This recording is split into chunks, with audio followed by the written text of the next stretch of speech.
Hello student, good evening. This is Priyanka Srivastava, your chemistry teacher. Today I am going to start some basic concept of organic chemistry. Organic chemistry जो कि organic compound से related होता है। तो सबसे पहले मैं ये बता देती हूँ कि compound जो होते हैं वो दो तरह के होते हैं। Compounds are of two types. पहला compound होता है जिसे हम inorganic compound बोलते हैं और दूसरे टाइप के कंपाउंड को हम ऑर्गेनिक कंपाउंड बोलते हैं। तो ऑर्गेनिक कंपाउंड बेसिकली क्या होता है कि ये लिविंग थिंग से बनता है, जैसे प्लांट्स और एनिमल से रिलेटेड बनता है, लिविंग ऑर्गेनिज्म से बनता है। इन शॉर्ट हम ये कह सकते हैं कि ये लिविंग ऑर्गेनिज्म से बनता है। और जो इनऑर्गेनिक होता है कि नॉन लिविंग ऑर्गेनिज्म जैसे मिनरल्स हुए, इन सब चीजों से बनता है। तो आज हम स्टार्ट कर रहे हैं ऑर्गेनिक कंपाउंड के बारे में। ऑर्गेनिक कंपाउंड, ये ऑर्गेनिक कंपाउंड बेसिकली जितना भी होता है वो कार्बन कंपाउंड ही होता है, क्योंकि प्लांट्स और एनिमल्स, प्लांट्स में तो अधिकतर कार्बन ही होते हैं।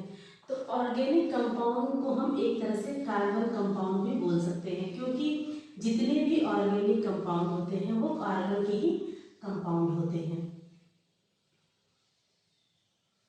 ठीक है, तो क्योंकि पूरे पीरियोडिक टेबल में कार्बन ही एक ऐसा एलिमेंट है जिसके पास एक ऐसी प्रॉपर्टी है जिसके थ्रू ये सेल्फ लिंक हो जाता है। सेल्फ लिंक का मतलब एक कार्बन कई कार्बन के साथ बॉन्ड बना सकता है। Self linking, this is the property, it is called catenation property. इसी को कहा जाता है कैटेनेशन प्रॉपर्टी।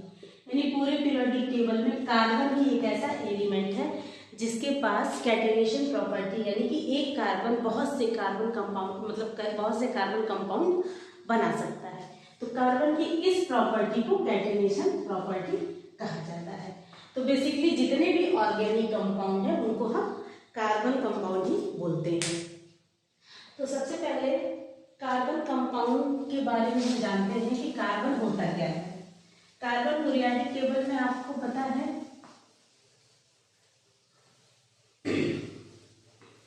कार्बन का एटॉमिक नंबर जो होता है वो होता है 6। अब अगर हम इसका इलेक्ट्रॉनिक कॉन्फ़िगरेशन करते हैं तो 1s2 2s2 2p2। It means इसके वैलेंस सेल में 4 इलेक्ट्रॉन होते हैं। ठीक है, यानी वैलेंस सेल में 4 इलेक्ट्रॉन होने की वजह से ये 4 बॉन्ड बनाने की कैपेसिटी रखता है। ठीक, तो इस तरह से कार्बन की वैलेंसी, अगर पूछा जाए कि कार्बन की वैलेंसी कितनी होती है, तो कार्बन की वैलेंसी होती है 4। तो ये कैपेबल होता है 4 बॉन्ड बनाने में। और कार्बन, एक ही कार्बन कई कार्बन से सेल्फ लिंक होता जाता है, तो इसी प्रॉपर्टी को कहा जाता है कैटेनेशन प्रॉपर्टी।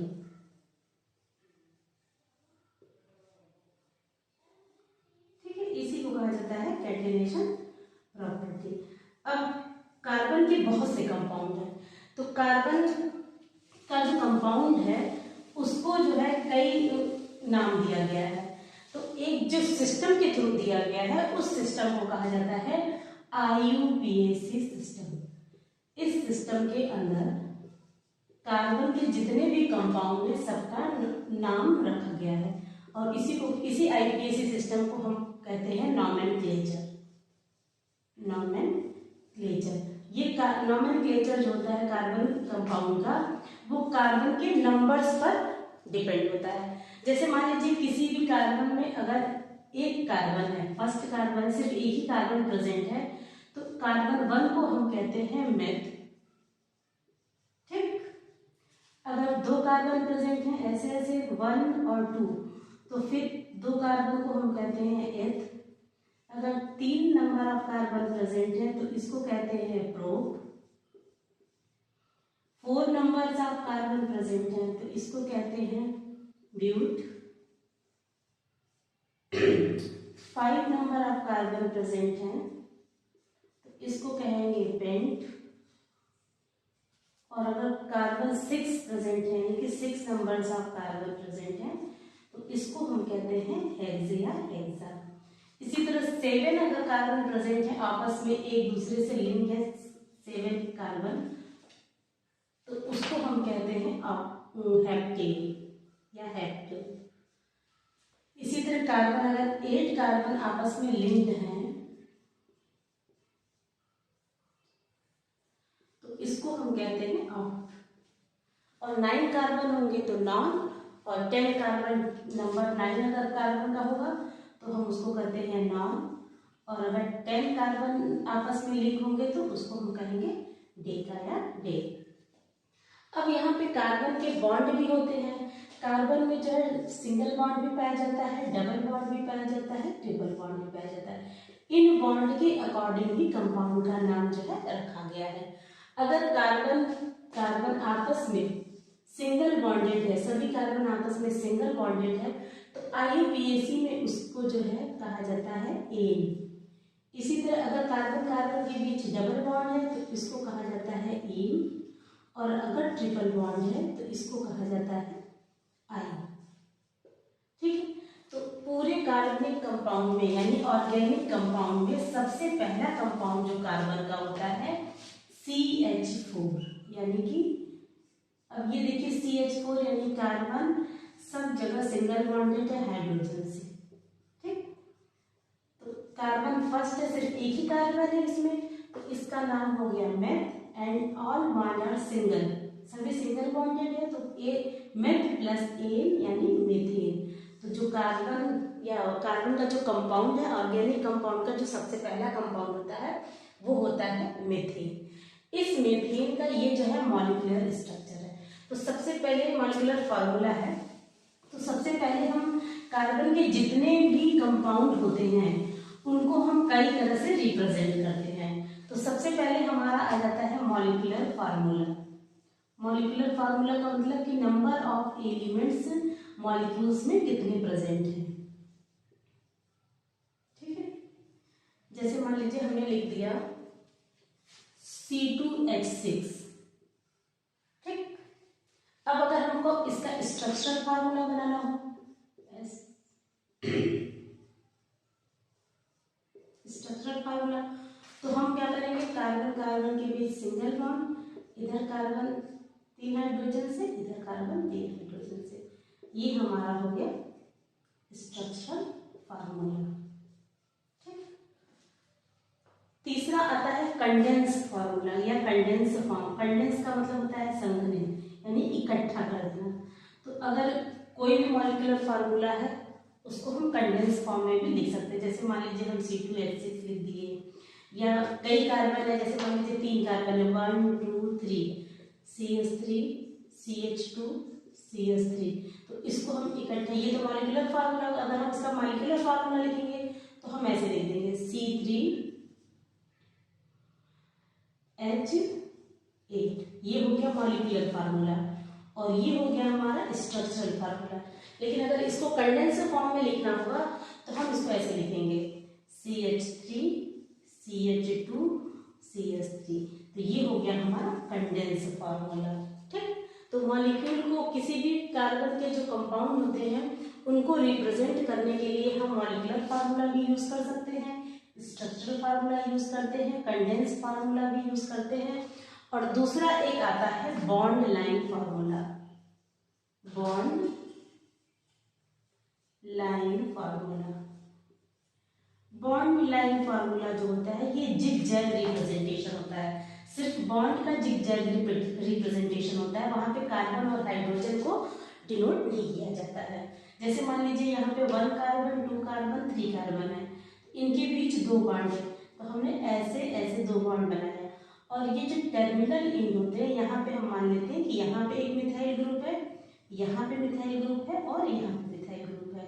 तो यहाँ पे हम ना कार्बन को दिखाएंगे ना हाइड्रोजन को दिखाएंगे, ये ऑब्वियस है कि इस बॉन्ड के बीच में टर्मिनल एंड पर कार्बन कार्बन प्रेजेंट है। फॉर एग्जांपल जैसे हमने लिख दिया CH C C C C, 5 carbon है, इधर CH3 कर दिया, इधर भी CH3 है, ठीक है, बीच में सब CH2 CH2 CH2 है। अब इसको बॉन्ड लाइन रिप्रेजेंटेशन करना हो तो कितने बॉन्ड है, 1 2 3 4 बॉन्ड है।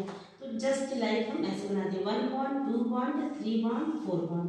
और ये जो टर्मिनल एंड है यहाँ पे मिथाइल ग्रुप प्रेजेंट है, ठीक, यहाँ पे कार्बन प्रेजेंट है, यहाँ पे कार्बन प्रेजेंट है, यहाँ पे कार्बन प्रेजेंट है।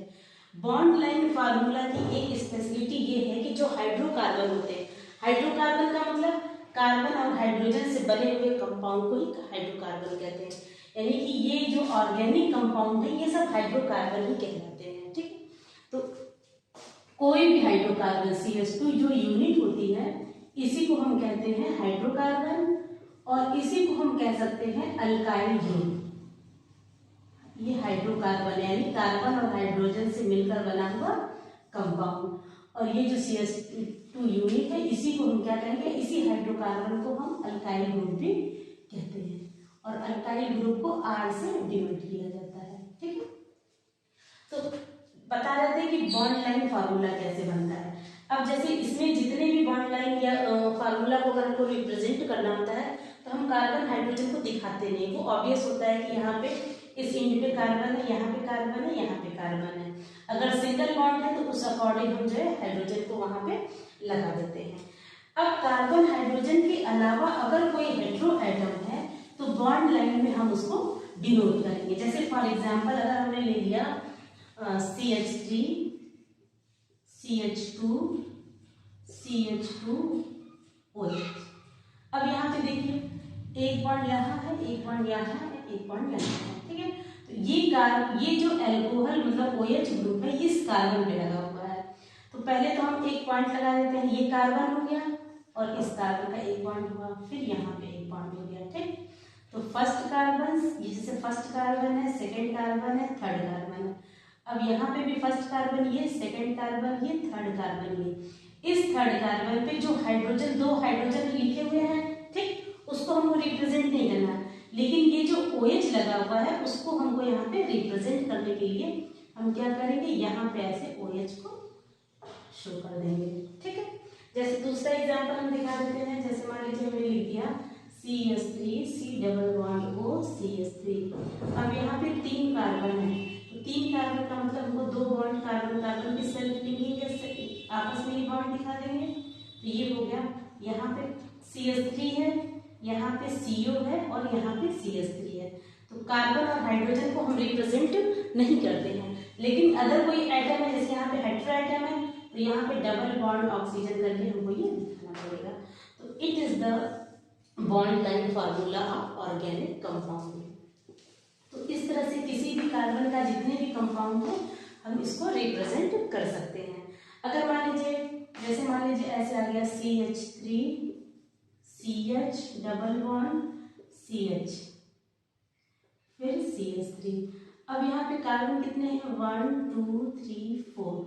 तो कार्बन कार्बन के बीच सिंगल बॉन्ड, फिर तीसरा कार्बन, फोर्थ कार्बन, यानी कि 1 2 3 बॉन्ड है, 1 2 3 बॉन्ड है। एक कार्बन यहाँ पे है, first carbon, second carbon, third carbon and fourth carbon. और सेकेंड कार्बन पे डबल बॉन्ड डिनोट है तो हम यहाँ पे ऐसे डबल बॉन्ड दिखा देंगे। तो ये जो है बॉन्ड लाइन फार्मूला रिप्रेजेंटेशन है, इसको हम जिगजैग रिप्रेजेंटेशन भी कहते हैं, ठीक है। दूसरा आ जाता है एक, ये तो 2D सारे जितने भी हैं अलग अलग सारे 2D रिप्रेजेंटेशन है। अब जैसे मान लीजिए हमने मेथिलीन का एग्जांपल लिया CH4, ठीक। अब ये CH4 का अगर हम ब्लैक बोर्ड पर रिप्रेजेंटेशन करते हैं तो हम सिंपली ऐसे सिंगल बॉन्ड ऐसे ऐसे करके दिखा देते हैं टेट्राहेड्रल स्ट्रक्चर। तो इस स्ट्रक्चर को कहा जाता है 2D रिप्रेजेंटेशन। लेकिन मॉलिक्यूल एक्चुअल में कैसे होता है, मॉलिक्यूल का जो मेथिलीन का स्ट्रक्चर होता है वो जस्ट लाइक ऐसे होता है। जैसे मान लीजिए हमने ये लिया पेन, ये देखिए ये, ठीक।